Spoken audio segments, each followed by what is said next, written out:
Well, I had just as much fun playing Cyberpunk 2077 on PC as Tom did for his review. On the base PlayStation 4 or Xbox One, it is a different game entirely. It fails to hit even the lowest bar of technical quality one should expect when even playing on lower-end hardware. It performs so poorly that it makes combat, driving, and what is otherwise a mastercraft of storytelling legitimately difficult to look at. Like what you see? It is not an exaggeration to say that I felt nauseated after playing because of the terrible frame rate. It really is that bad, and it's very suspicious that CD Projekt Red refused to provide console review copies ahead of launch.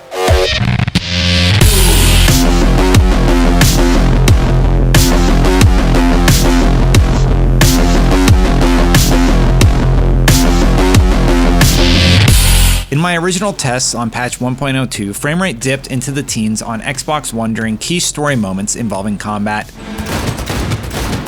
And while patch 1.04 promised more stability, it still struggles to maintain 30 FPS and crashes are still frequent. At best, it will regularly crash to the system screen on Xbox One. At worst, it'll hardlock your system and you have to turn it off and then on again. In short, neither the PS4 or Xbox One is able to hold a steady frame rate and often freezes altogether for seconds at a time. On the base model Xbox One, it appears to be running at less than 720p resolution at times, though that fluctuates due to dynamic scaling. Even so, you can expect to see it drop as low as 10 frames per second during combat, which is all but unplayable, and it's in the 20s even when you're doing simple routine things like walking outside in the introduction. The PS4 is slightly better in performance and stability since patch 1.04, but at the sacrifice of texture load-in time.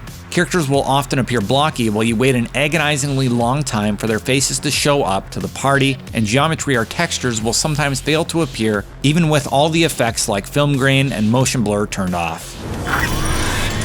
Both platforms have several major issues with the open world, such as signs that have no graphics at all until they load in about 5 seconds later, making it impossible to navigate without the map, and explosions or effects that happen comically late or fail to trigger at all. It's not just visual, the enemy AI will sometimes break and won't even shoot at you. The excellent voice acting is one of the few things that holds up. Eyes and ears open, alright? Everything else is nearly unrecognizable compared to the PC version. Even the PS4 Pro and Xbox One X, which have some problems of their own, are a huge step up from this technical mess.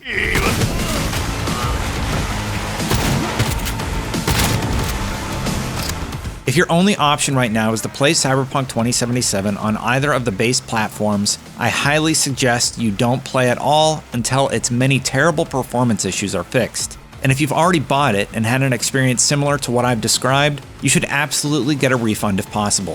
Hey there, dollface. The PlayStation 4 and Xbox One versions are simply not in an acceptable state, and it makes me sad to think that so many people are having their first Cyberpunk 2077 experience ruined this way. Because when it works, it's a fantastic RPG.